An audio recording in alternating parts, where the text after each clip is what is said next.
लक्ष्मी के लौटते ही देवताओं का सारा बल वैभव लौट आए। जो जो जिसके लिए मूल्यवान था उसे वो मिल गया, और नारायण के लिए जो सबसे अधिक मूल्यवान था, स्वयं लक्ष्मी, वो नारायण को मिल गई। और ऐसे हुआ नारायण और लक्ष्मी का पुनर्मिलन।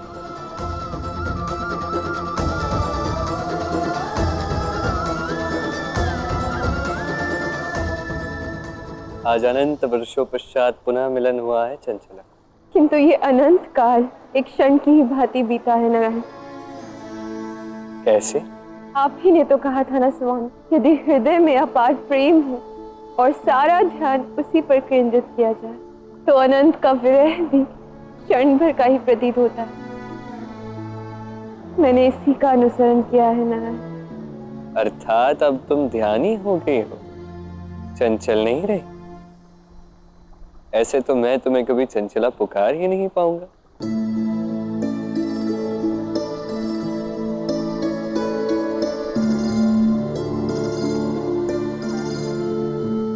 नहीं नहीं, मैं आपके लिए तो सदैव चंचला ही रहूंगी स्वामी।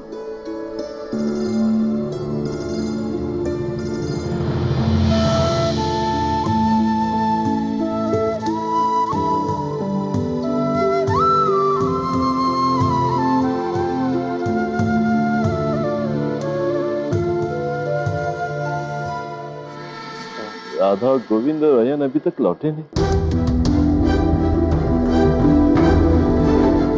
काका, बाबा, राधा वन में कहीं खो गई है। मैंने उसे ढूंढने का पूर्ण प्रयास किया किंतु वो कहीं नहीं मिली। ये कैसे हुआ? मैंने राधा से कहा था काका कि मेरे साथ ही रहे, किंतु फिर भी पता नहीं वो उस विशाल वन में किस ओर चली गई। मेरा अकेले उसे ढूंढना संभव नहीं है। वो एक विशाल वन है। यदि हम सब मिलकर एक साथ ढूंढेंगे तो राधा की शीघ्र मिलने की संभावना है। काका, राधा को हमारी सहायता की आवश्यकता है। हमें अभी इसी क्षण उसे ढूंढने जाना होगा। हाँ, चलो सब।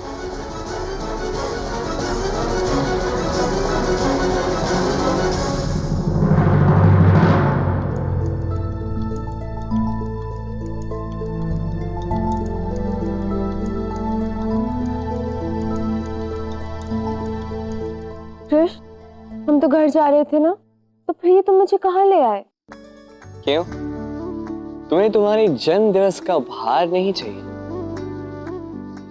उपहार? किंतु इस बंजर धरती पर तुम मुझे क्या उपहार दोगे? ऐसा उपहार दूंगा जो अनंत तक स्मरण रखा जाएगा। ऐसा उपहार जो तुम्हें सबसे अधिक प्रिय है। क्या? रास।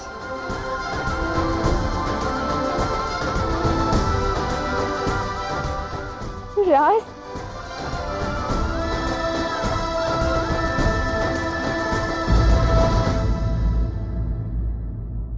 किंतु हमें तो 7 गज की दूरी रखनी है ना, फिर रास कैसे?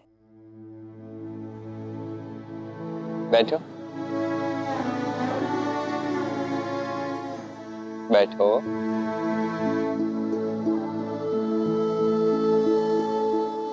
तुम्हारा ये वचन केवल शरीर तक सीमित है राधा, किंतु आत्मा से तो तुम सदैव मेरी थी और मेरी ही रहोगी। तो आओ राधा, आज शरीर से नहीं, आत्मा जो अनंत है उससे रास करेंगे।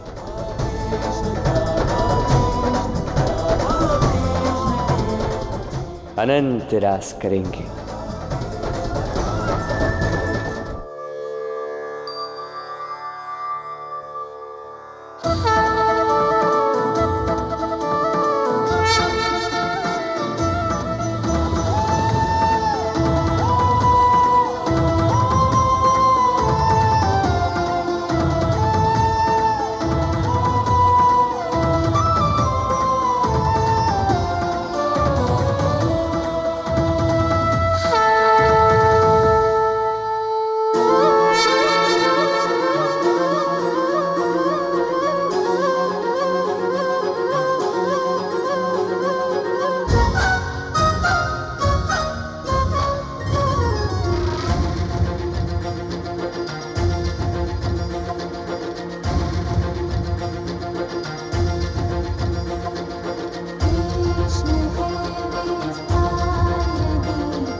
कान्हा